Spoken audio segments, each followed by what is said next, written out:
Original seats.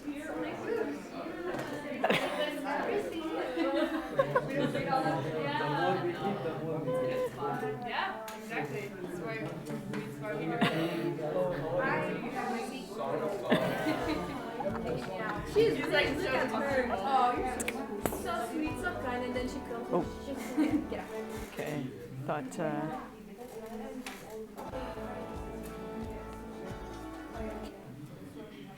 Okay.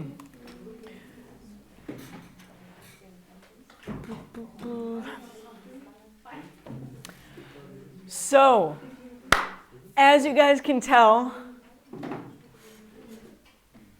Solomon pushed the red button. Yep. God said, "Don't touch that red button," and Solomon touched the red button. So, you guys read it. You guys can see it. I think you could list off what some of those things were. What were some of the things that Solomon did that he was not? Take wives.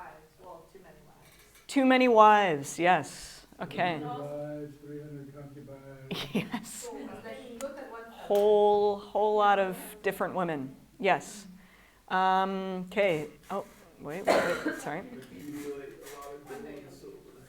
Accumulated a lot of gold and silver. Okay. Yep. Many horses and chariots and built up stables. Yes. Many horses and chariots, built up stables. And he goes back to Egypt.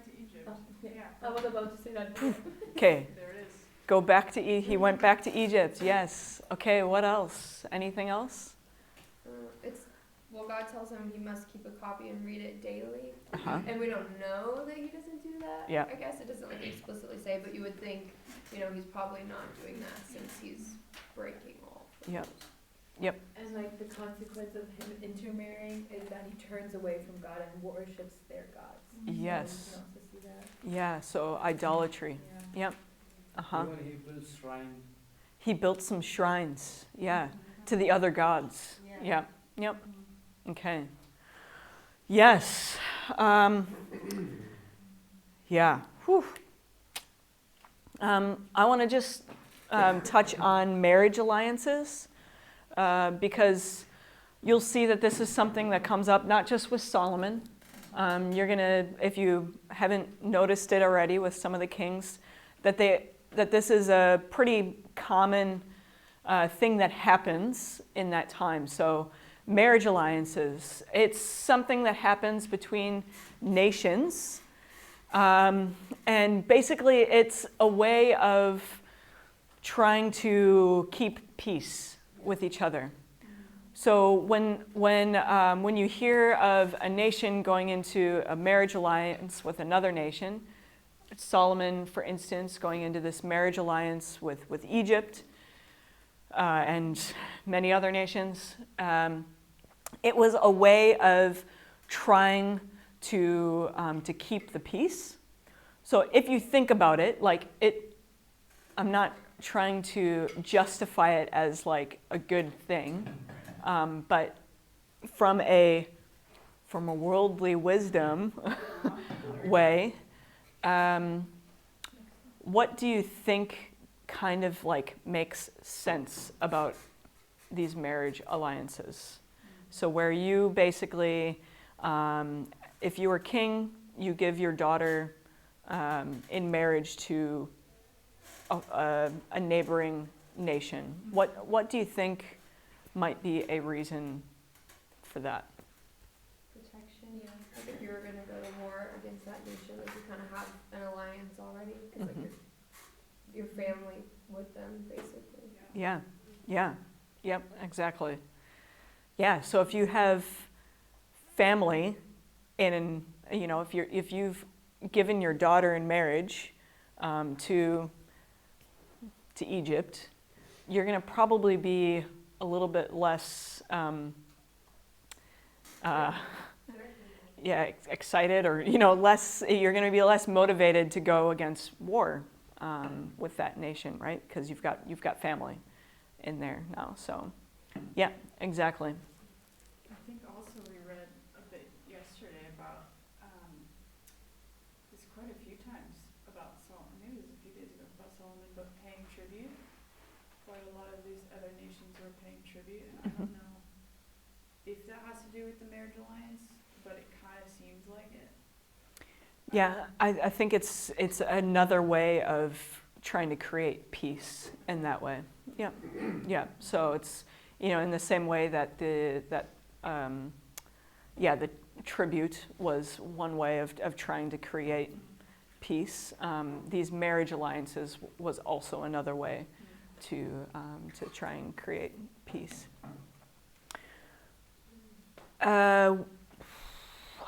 Solomon and these women brought their gods, little g, to Israel, and I'm assuming you guys have talked about some of these gods like Baal and Moloch and that. So I don't want to take too long on that, but. Yeah, so a lot of these gods, when people worshipped these gods, they did physical acts to try and get the god to do something for them. So you're going to see it. Well, you did see it, sorry, because you already read 1 Kings 13 with Elijah and the prophets of Baal on the mountain where they were cutting themselves and calling out to the gods. This was one way that they were doing something in the physical to try and get the god Baal to light that fire and take that offering that they were trying to give. So Baal is one god. He's probably mentioned the most in the Bible and just in this part of the world. So he was the storm and fertility god. He's mentioned 90 times in the Bible. It's a lot. And some of his worship involved child sacrifice. He might also be called Lord of the Flies. I haven't looked it up. It is a book, yeah. His counterpart, so the female part is Ashtoreth, and she's the god of love, sex, and war. So she was often represented by this Asherah pole, which we read about pretty often. And a lot of the ways that people worshipped her was through prostitution at the temple. So not the Israel temple, but in the other gods' temples. And you guys would have read about Queen Jezebel, who is married to Ahab. You would have just read about her yesterday, but she was the one that kind of reintroduced this worship. So there was a period in Israel where Baal and Ashtoreth were not being worshipped as widely, and then she kind of brought it back. So one thing that you probably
how it sounds like here, but back in India, for example, if a multi-billionaire big shot wants to build a big construction or big building, right? He would do this kind of sacrifice. What he does, he picks up a homeless child and he sacrifice. Yeah. So just before coming here, one incident just had happened, but we couldn't find the child. So it is still happening. Yeah. That's really sad. And the bloodshed, right? Yeah. That sacrifice also still happening Yeah. among Hindu people. Yeah. There. Yeah. Yeah. It's really hard in the West to like wrap our heads around how this is possible, and but it's happening. Yeah. Thanks for sharing that, Jones. And yeah, it's really sad. Pray for your nation and many other nations where that is happening.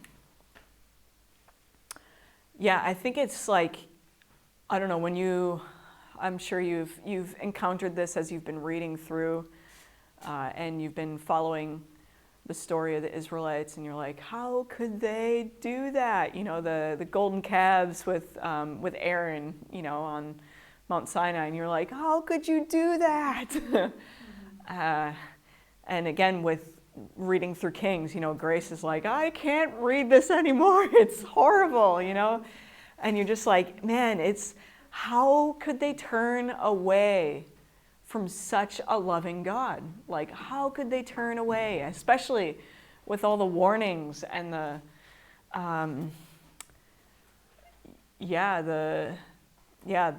love that God was really trying to show them and get their attention with. I think it's really easy to like blame Solomon in particular. I don't know how, I've had some students just get so angry with Solomon. And it's like, yeah, there's that righteous anger because you're like, like they missed it, he missed it. But at the same time, like in our own lives, like we have little g gods in our lives, and in places like India and many other countries, those little gods, little g gods, are more obvious. It could be a Buddhist statue in Cambodia. It could be, different shrines and things built. So it's like, in those places, it's so obvious, right? But we have it here with us too. Our little g gods are not as obvious, but they're there.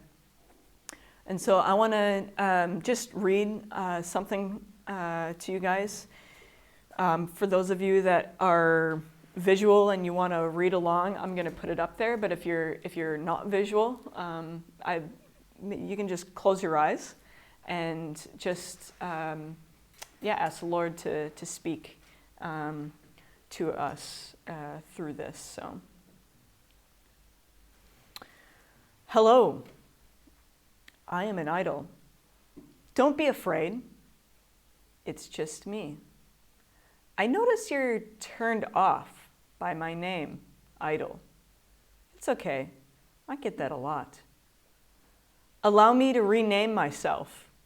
I'm your family, your bank account, your sex life, the people who accept you, your career, your self-image, your ideal spouse, your law-keeping. I'm whatever you want me to be. I'm what you think about while you drive on the freeway. I'm your anxiety when you lay your head on the pillow. I'm where you turn when you need comfort. I'm what your future cannot live without. When you lose me, you're nothing. When you have me, you're the center of existence. You look up to those who have me. You look down on those who don't. You're controlled by those who offer me. You're furious at those who keep you from me. When I make a suggestion to you, you're compelled. When you cannot gratify me, I consume you. No, I cannot see you or hear you or speak back to you, but that is what you like about me.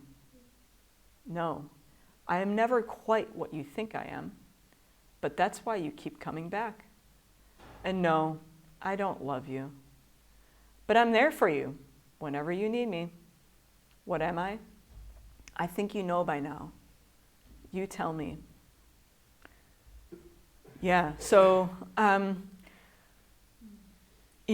don't know what comes to your heart, like, when we look at this, but I think, I don't know. We need to be aware that our idols maybe look a little bit different than what they did, but we have them in our own lives, and and so, you can just take that to the Lord.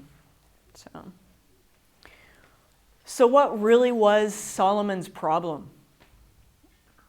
Again, going back to Solomon, what really was like the issue? Okay, so I mean, we listed off all those things before that he did, but what was like really the problem? And you can look again in 1 Kings chapter 11.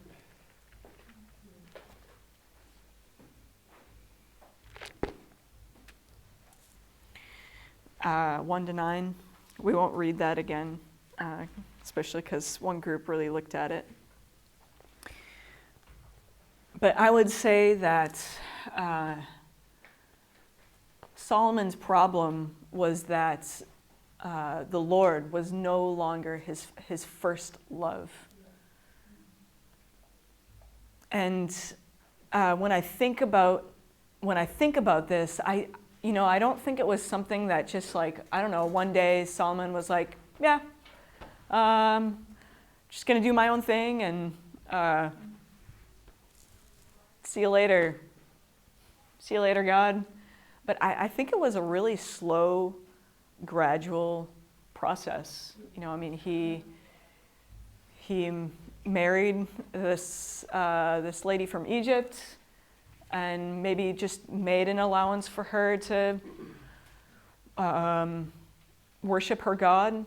And it's just, I think it was a slow process. It was something that happened really slow. And I think a lot of us too, we have this slow process of turning away from the Lord. I've seen friends do it, go through that have walked away from the Lord. I had a really close friend in high school that we were both like super pumped about Jesus. When we both kind of committed our lives to the Lord at the same time, and I just remember her going off to university, and she was super excited about a church she found. And, university got like really busy, and she started to get really tired from studying all the time. And so I remember calling her and talking to her, and she's like, I was like, oh, how's church going? And she's like, oh, I didn't go to church yesterday. Like, I just went and had my own time with God at the park. And I was like, oh, cool. Cool. And then weeks, months went by, and she never ended up going back to church, and eventually just slowly drifted away from fellowship with other believers, and eventually started questioning and fully walking away from the faith. So so I think we need to just be aware that that it is often a slow process, and so we need to keep the Lord as our first love. Just a couple of, as we kind of wrap up Solomon a bit here, some questions that, as I was reading through, kind of come to my mind of, are you relying on the gifts you get from God to save you? Solomon had this gift of wisdom that the Lord gave him. Was wisdom enough? So God does give us really great gifts. He gives us things. And are we relying on those gifts to save us? Do you listen to the wisdom of God or rely on your own? Do you keep the position of a child? Or are you telling him what to do? And just something else that I observe in Solomon's life is, do you value wealth and knowledge more than your spiritual well-being? Solomon built all this stuff. Like, from the outside, he looked so good. But, like, internally, where was he at with the Lord? And even taking it a step further, what do our nations value?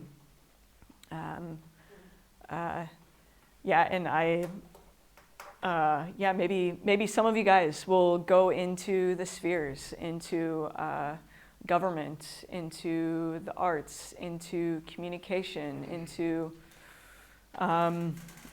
medicine. I know Michelle's thinking about medicine, so it's like, some of you guys are going to be called into the spheres, into these places of influence.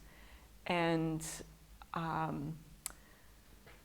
just want to challenge you guys to think about what does that what does your nation, or what does that place of influence value? So can look good from the outside, but could be deadly on the inside. Okay. And this is something with Solomon, but you're gonna see it if you haven't already, that a lot of the kings, man, they start out so well, and then somewhere along the line, they miss it. And so when we're looking at that legacy, when we're asking ourselves that question of, like, what do you want to be your legacy? Man, like, I just want to cheer you guys on to be like, hey, like, it's great to start off well. Like, it's awesome that you guys are digging into God's word and that you're here because you really want to know Jesus more. But hey, like, how are you going to finish the race well? Like, how are you going to make it your whole life? Some of you guys are like 20, 25. I don't really actually even know how old you guys are. I'm assuming in the 20s. I don't know. Anyone in the 30s? I don't think so, but yeah.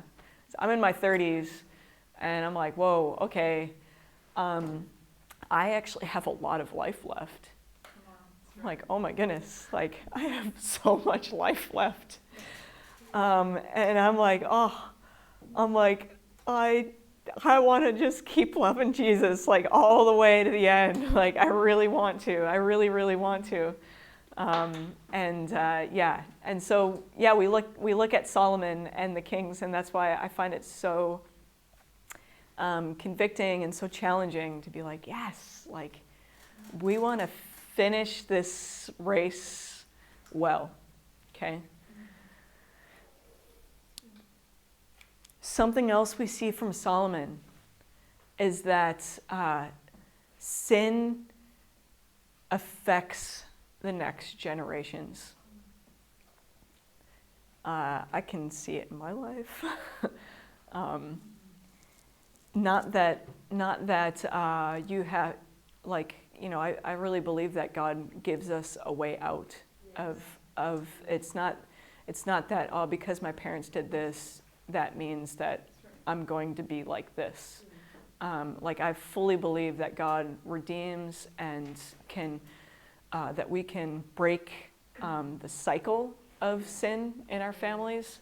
But you can see that Solomon's choices of sin did have an impact on those next generations.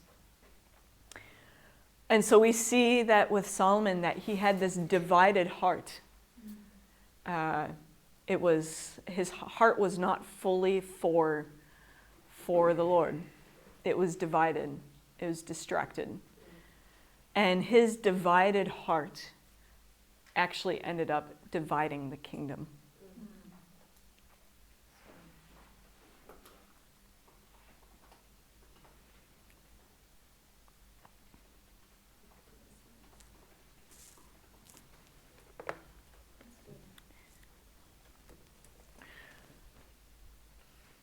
So, we're talking about legacy this week. And what was Solomon's legacy? How will you remember Solomon?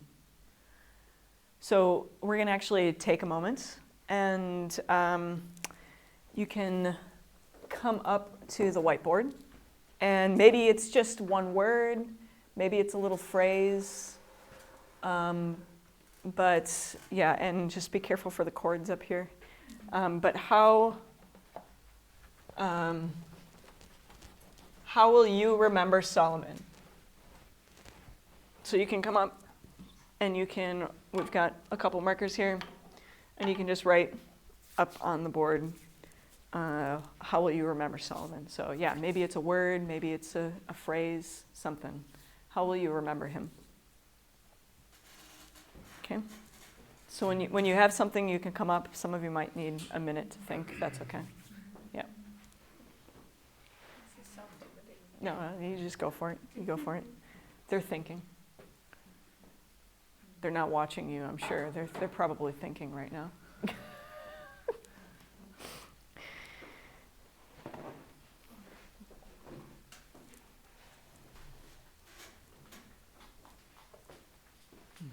So more than one person can come up. There's a few markers.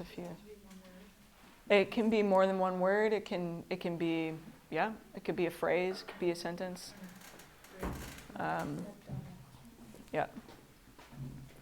Just try to put something in your own words, or how will you remember Solomon?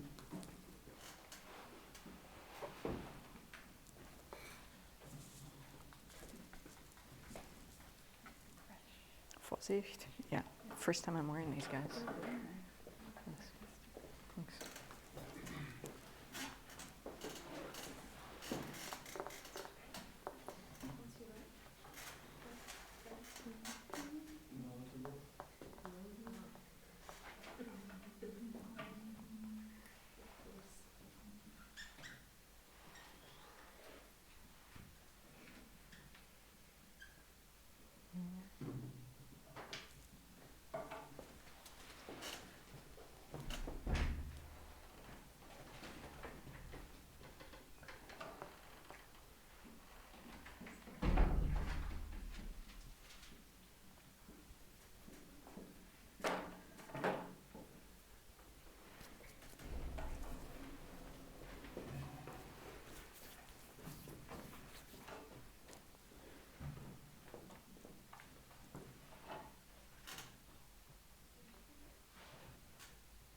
You're putting two? All good. All good. Okay. Yes, let's see here. We got wisdom, started giving worldly things, more of his heart than God, which then led to his downfall. Divided heart brings division. Started out well, finished not so well. Yes. Eventually, he was not pleasing God through his position. Heart was easy to be deceived. Peace throughout his reign. Knowledgeable through God. Wealthy. I think I said wisdom. Awesome. Cool. Yeah, I mean, I had a little bit more time to think about it. But I said, got it all, but lost the one who gave it all to him. Yeah. So that's how I'm going to remember Solomon. Yeah. So,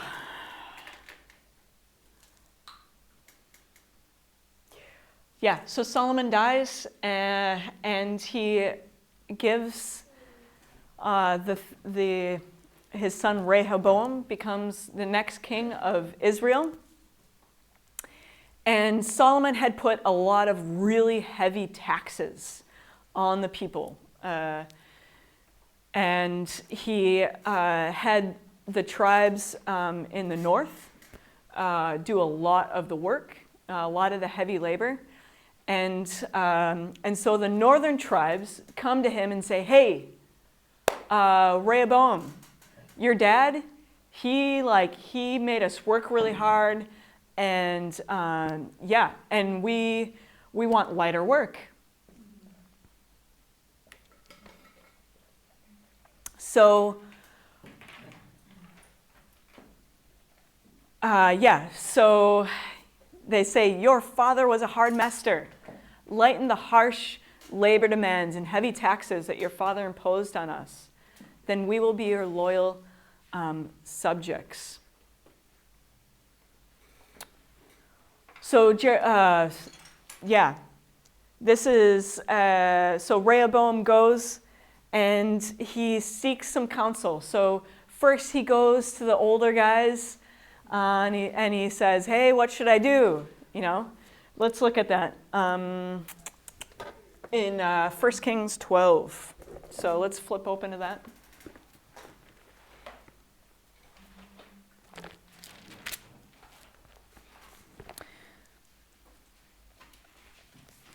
Okay, so Michelle, could you read that verse 7? So 1 Kings 12, verse 7. What do the older men, the council, say to him? The older counselors replied, if you are willing to be a servant to these people today, give them a favorable answer. They will always be your loyal subjects. Yes. Okay, but then he goes to the young men. Okay, so and what do they say to him? So, Lauren, could you read, what is that? 10, yes. The young men replied, this is what you should tell those complainers who want a lighter burden. My little finger is thicker than my father's waist. Yes, my father laid heavy burdens on you, but I'm going to make them even heavier. My father beat you with whips, but I will beat you with scorpions. Okay. Anna, what was Rehoboam's answer to the northern tribes? But Rehoboam spoke harshly to the people, for he rejected the advice of the older counselors and followed the counsel of his younger advisors. He told the people, my father laid heavy burdens on you, but I'm going to make them even heavier. My father beat you with whips, but I will beat you with scorpions. Okay, so he takes the advice of the younger council, or the younger men, and his pride ends up dividing the kingdom.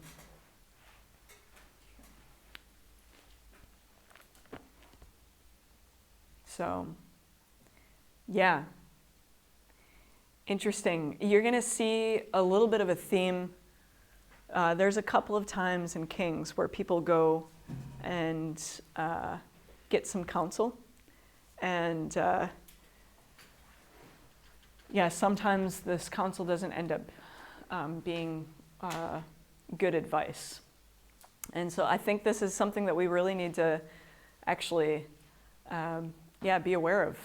Like, where do we get our counsel? Where do we get our advice from? And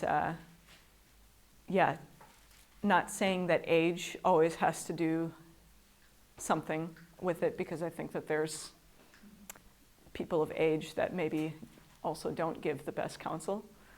But but just being aware of who we allow to speak into our life.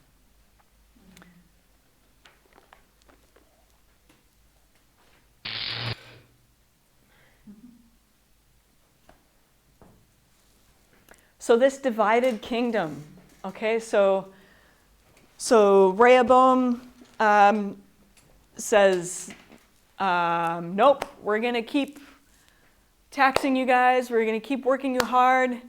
And of course, the northern tribes are not a huge fan of that. And so this guy Jeroboam comes and leads Israel into this separation. And so we have this divided kingdom, okay?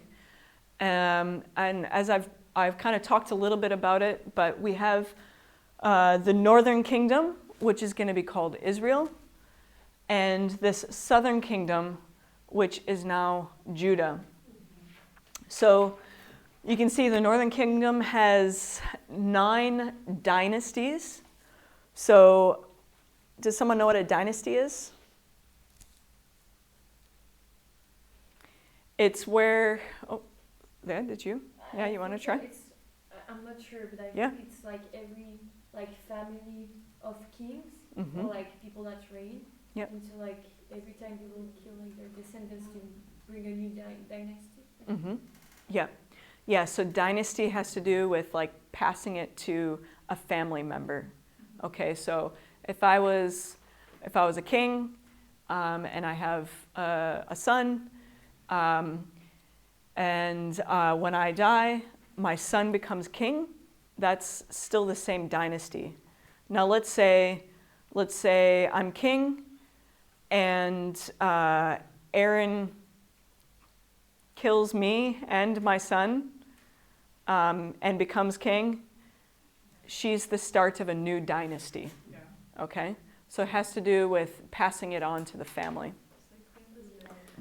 So look at this. So the northern kingdom has 9 dynasties, okay? The southern kingdom has 1 dynasty, which is David, the family of David, okay? This tells you how much unrest, how much things were not peaceful in the north. They just kept killing each other, okay? You can see that the northern kingdom has 19 kings, and they were all bad, okay? There was not a good king in the north. In the southern kingdom, you have 19 kings and kind of 1 queen. And I mean, people might have different opinions on how many of those kings were good. But there was at least 2 that had what seemed like a wholehearted devotion to the Lord. And that would be Hezekiah and Josiah. So you'll get to them in your reading today. And the capital is of the northern kingdom is Samaria, and the capital of the southern kingdom is Jerusalem. Okay, so the city of David in Judah.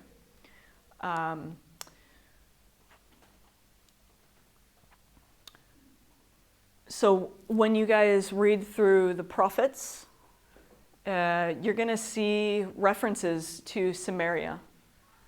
And so when you see Samaria, you're going to automatically think, okay, Samaria, northern kingdom, which is called Israel now, and the kings were all bad, okay? And then, as we talked about yesterday, the northern kingdom, they were exiled by Assyria in 722, whereas the southern kingdom, Judah, was exiled by Babylon in 586. Okay? And some people might be wondering, well, what about the Levites? I don't know. Not sure if you thought about that. Did you know that the Levites, if you guys remember making your maps last week, the Levites don't have an allotment of land, right? So what did they do? Did they go to the north? Did they go to the south? We know, especially, in 2 Chronicles 11, it mentions that at least many of the Levites were faithful to the family of David. So, and we'll get there, but Jeroboam in the northern kingdom, as soon as he started doing some bad stuff, they basically all said, peace out, we're going to David's family and going to stay in Judah. So a lot of the Levites went to that southern kingdom, Judah. So, any questions on that?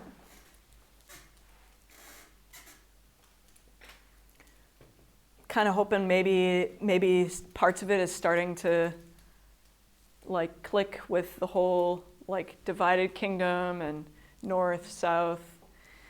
But if you look at this timeline, and again, I really, really, really, really, especially in the weeks ahead, recommend you guys like having this out and really like looking at it and thinking about what this all means. But you can see on the timeline, okay, so we've got King Saul, King David, King Solomon, and then boom, splits, right? So, and then we have, then we have all these kings in the north and all these kings in the south. This is where the north gets taken by Assyria. Okay, the northern kingdom, right, gets taken by Assyria and scattered into exile. But Judah keeps going. And so Judah goes for, over 100 years before they're taken into exile, right? So Judah, the southern kingdom, then gets taken by Babylon, and they're brought into exile. Remember all their influential people taken out from the land, right? And then there's this little bit of time here.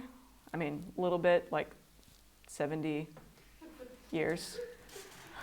Anyone 70 years old here? Anyone 70 years old? Okay, none of us, all right? So we're talking about, a couple generations when they finally get to go back and start to rebuild, okay? So does that kind of help a little bit with getting that down? I have a question. Yep. I think maybe it's stupid, but Probably not. So Israel was sent in exile by Assyria, but then Assyria was taken by Babylon. So that's why they were all together after that, like scattered in Babylon Empire, right? So that's why when Cyrus said to them that they can go back, he meant the whole nation and not just like Judah, right? Sure, but you have to remember that over 100 years went by before, so by the time that Israel, the northern kingdom, was scattered by Assyria,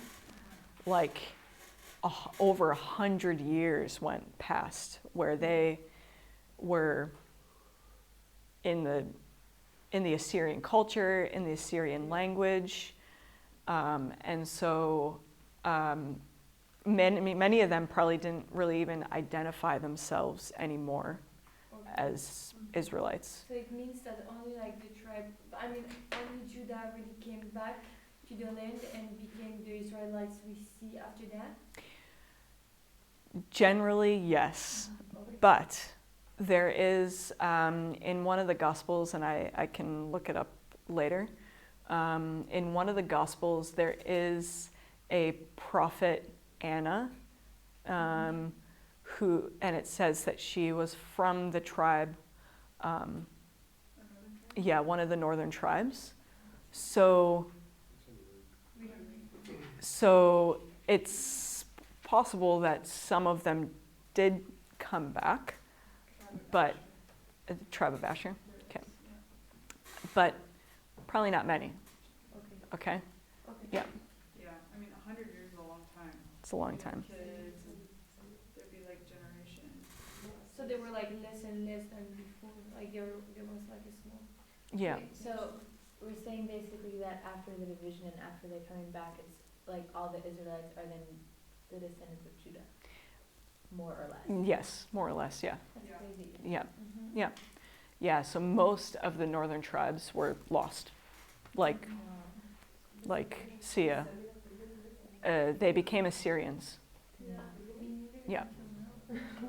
Yeah. And also the Samaritan woman as well. Okay. Yeah. Yeah. Yeah. Yeah, I mean that's I can just make mention of that. So what's the capital of the northern kingdom? Samaria.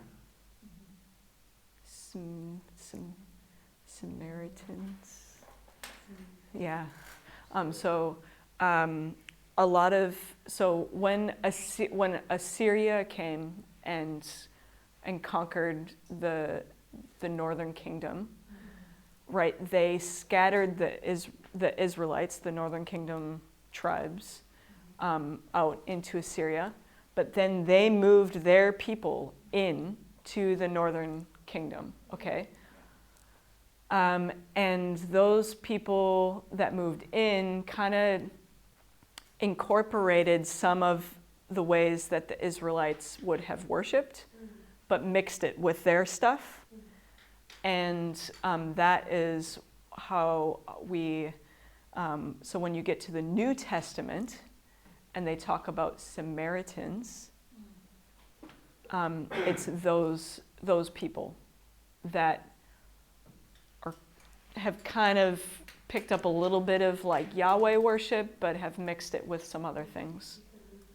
So, and that's why in the New Testament, why Jews and Samaritans don't get along. Because they're like, you're kind of, sort of, but not really. You're not a pure Jew. So don't get caught up in that, but that's just an interesting thing that for some of you guys. Any other questions with this? Because this is, yeah, I know it's like a lot to kind of wrap your head around.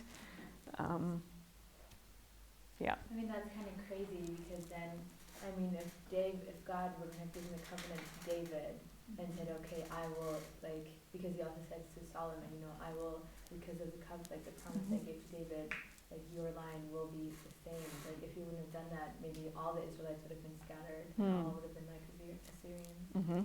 Yeah. Some good thoughts. Yeah. Yeah. And that makes sense when Jesus is talking to the Samaritan woman. He says, like, you worship what you don't know, we worship what we know. Mm-hmm. Yeah. With the context. Yeah. Yeah, right? Yeah, and oh man. And then you think about where does it say like the root of David, right? Like where it says stuff like that. You're like, wow. Yeah. You can kind of see it now. It's like rooted there. Yeah. It's never like uprooted. Even though they were exiled, they came back. Yeah. It's like still that promise, covenant. And yeah, I mean, maybe you guys have worked this out, but Judah. Have you noticed that like the word Jew has not been said yet as you guys have been reading? So that it comes from the tribe of Judah, like Judah, Jew. and but that didn't come until that time that they were in Babylon. So in the exile is when they started to be known as Jews, because they were from the tribe of Judah. Yeah. It's pretty cool though, because you see like kind of the ripple effect of this throughout the rest of Scripture, Mm-hmm. and it's just a fascinating historical background. Mm-hmm. Even when we get to Jesus, then Mm-hmm. you see like, okay, there's still this a little bit of what you just said, the Sumerian division, Yep. a bit, you know.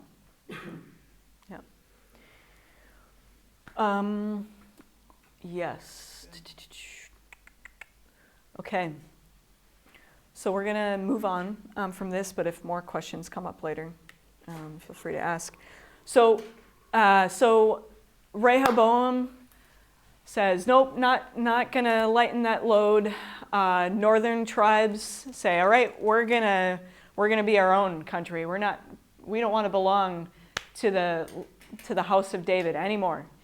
And so this was led by this man, Jeroboam, right?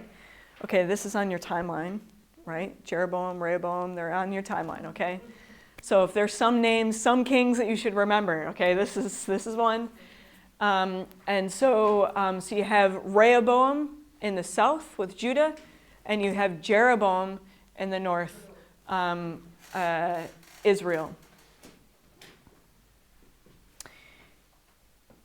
Interesting enough, and at some point you will reread the Book of Kings many, many more times in your life, because you're going to keep reading through the whole Bible and getting into it.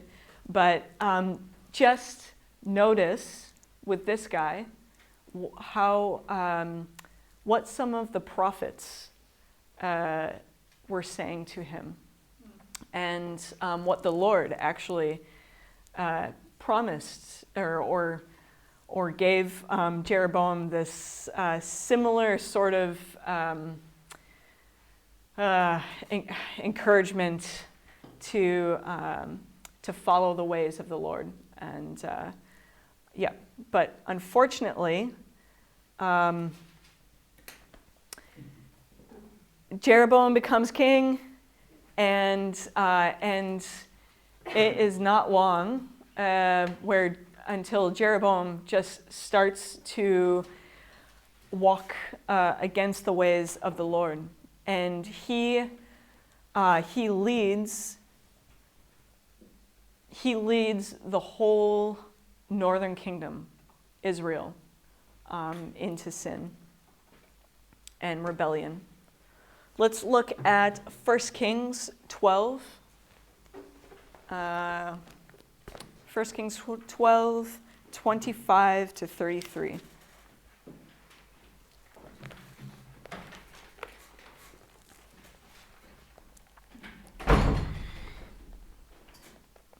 So,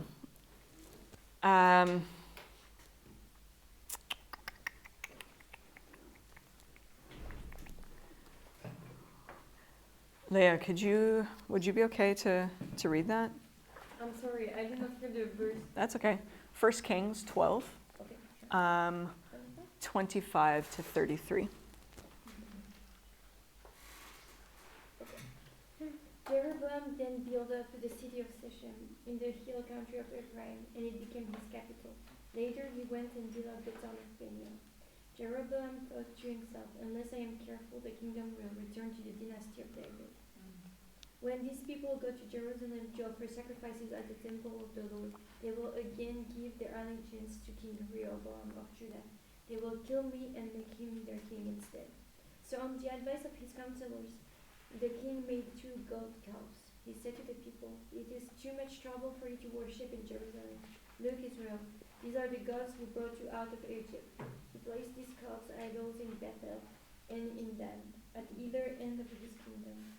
But this became a great sin, for the people worshipped the idols, traveling as far north as Dan to worship the one there.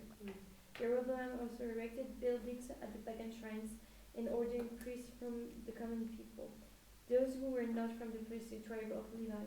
And Jeroboam instituted a religious festival in Bethel, held on the 15th day of the 8th month, in imitation of the annual festival of shepherds in Judah.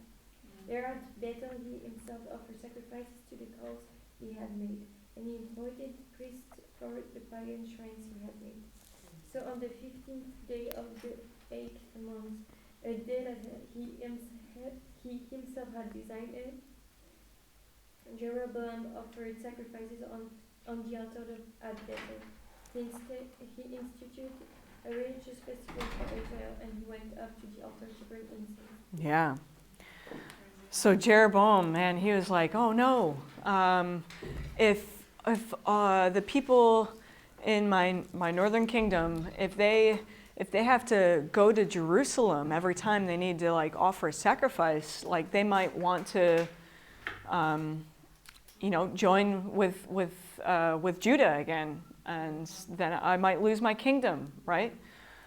And so he goes to the to his counselors. So in verse 28, again, we see he's going to his counselors and he's getting the advice, and he takes their advice. And so, so Jeroboam, he feared man, and this led into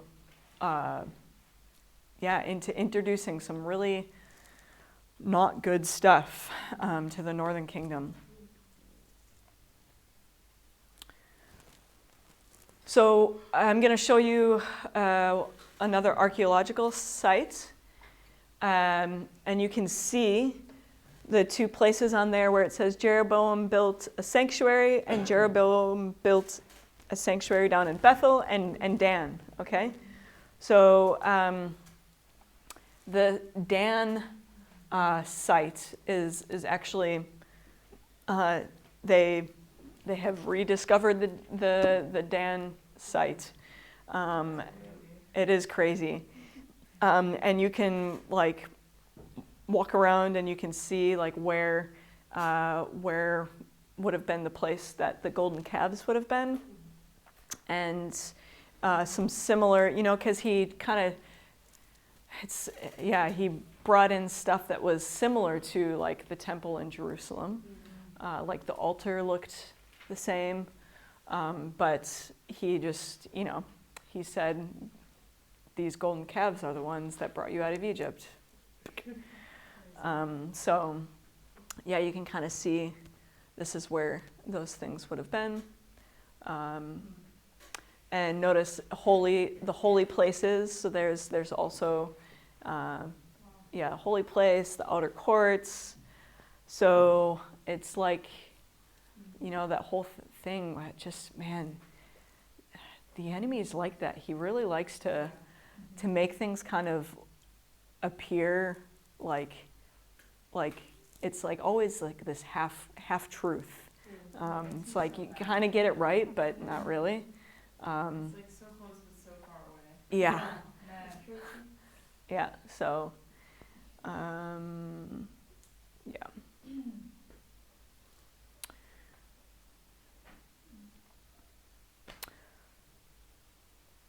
So, question for you guys, and I know this is a loaded question,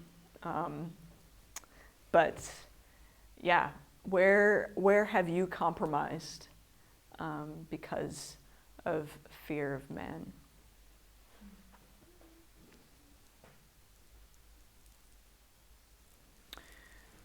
And what has it cost you? I think the first one maybe a lot of us have thought about before.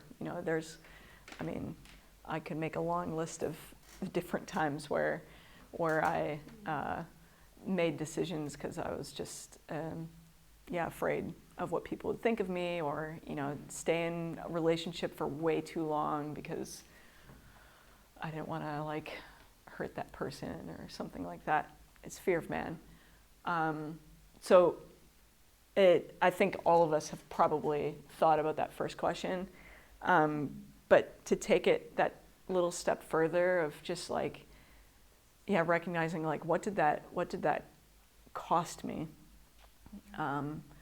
and not that you like need to like, how do I put that, like shove yourself down and like live under this like, you know, heaviness of that, but just something to be like, okay, all right, like I don't want that to happen again. What can I do different? And yeah, so just something to think about. Yeah. Because the way I thought it, I understand when I read it, it was he was afraid to lose his position actually. Yeah. So he doesn't want them to leave, and then when they go there, they like there, they stay there, and Yeah. he will live like a king without a nation. So Yeah. That's Yeah. right. Yeah. Yeah. So he was more afraid about his positions, more than afraid of people, or you explain that? I mean, I think a little bit of both. Yeah. I mean, I don't know. That's how at least I was interpreting it. Yeah. And the other point, because we saw Solomon, he built shrine. A shrine. A shrine. So he built that for his wife. So Yeah. you don't need really to go to their country. And I see here he did the same. He doesn't want people to leave the borders of that space. I think maybe this. Yeah. Thoughts, Yeah. Well, that's an interesting connection. I hadn't thought about that. Yeah. Thanks, Grace. Thank you. Yeah. Now you're going to notice in throughout Kings that there's this two standard thing. There's this measurement that that each king has. You'll notice it. They'll say that this king was righteous, like David, or that this king led the people into sin, like Jeroboam. Okay, so you kind of have this two standard thing, and it's kind of interesting. So the author like is measuring each king by the standard of David and Jeroboam. Yeah. So of course David is being is that measurement of a good standard, and Jeroboam is the bad standard. So, and of course we know David's life wasn't perfect either. But you can see that this good standard is when they had faith in God, when they loved God, and when they loved His law, when they stayed true to God. So, you know, David never turned his gaze to another God. David's gaze was fixed on Yahweh, and he repented. He was not perfect, but he knew when he messed up, and he repented. So this is that good standard that the author of Kings is trying to help you see, that this is what Yahweh was looking for. Jeroboam, this bad standard, is when you disregard the law, when you ignore the law, and when you turn to idolatry. So when you have, when kings bring in these other idols and these other gods, and of course when they don't repent, and you see that with a few different kings.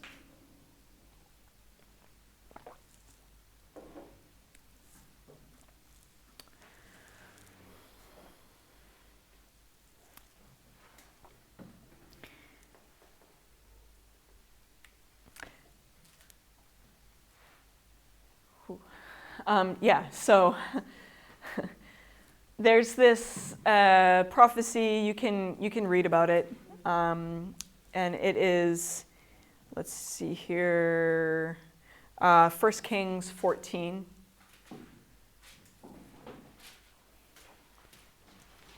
We can look at that.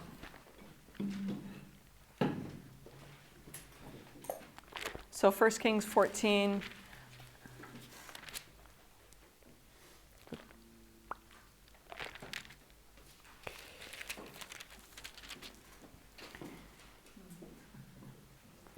And yeah, you can read it in verses 7 to 11.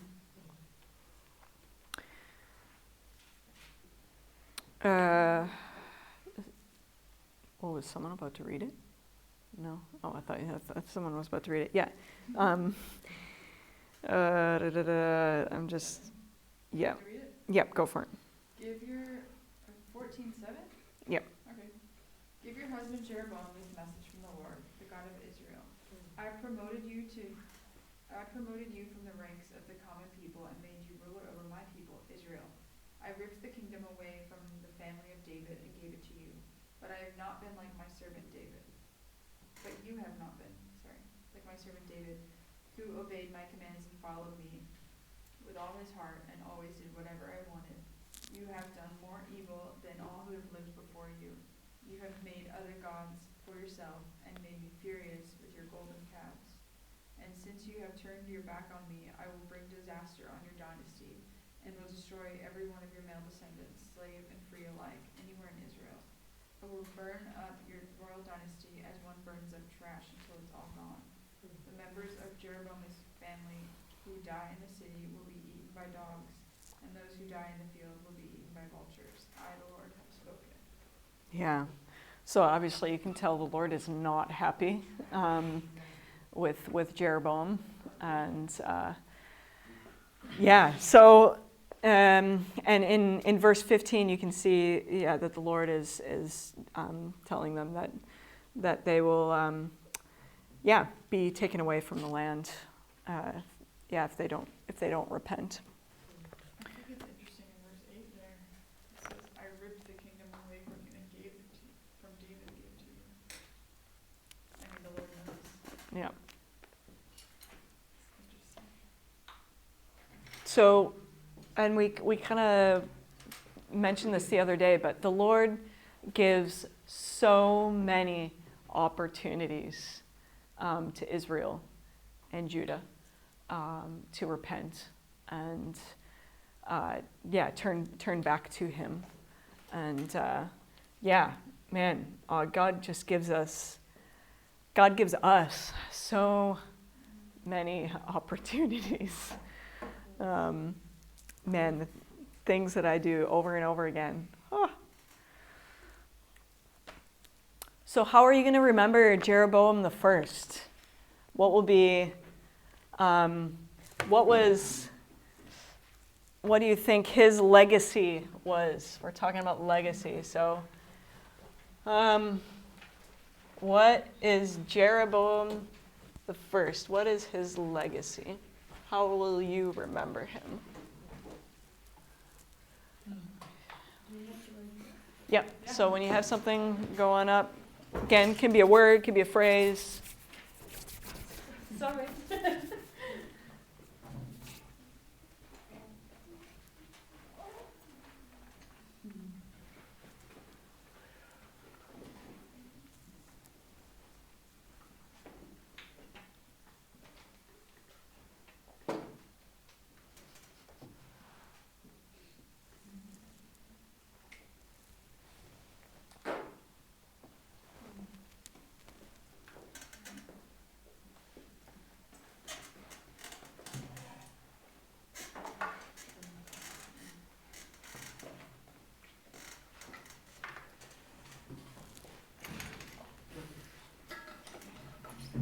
Mm-hmm.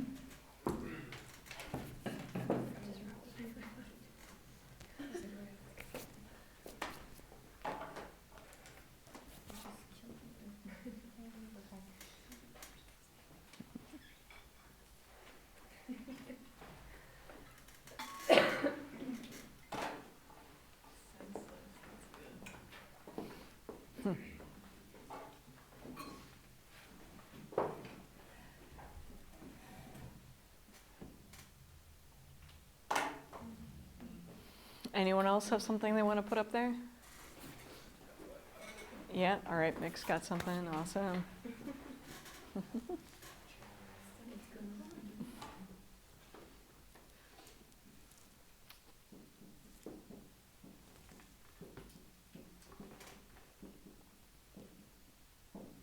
The anticipation is huge.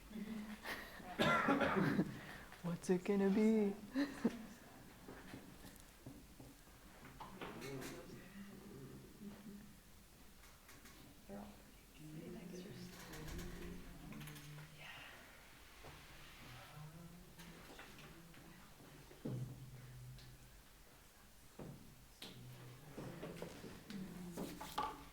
Okay. All right, so he brought corruption. He did not turn to God through, though he heard. Oh, he did not turn to God, though he heard. Yeah. Feared man, insecure. Senseless, prideful, created false religion. Whew. Always did whatever he wanted. Yeah. Selfish. Yikes. Whew. Not a great legacy. Yeah, I just put fear of man lost him and future generations everything. Yeah. Sorry. So we are going to actually stop there. It's almost lunch. And tomorrow we will start to get into more kings of Israel. And yeah, it's going to be a fun day.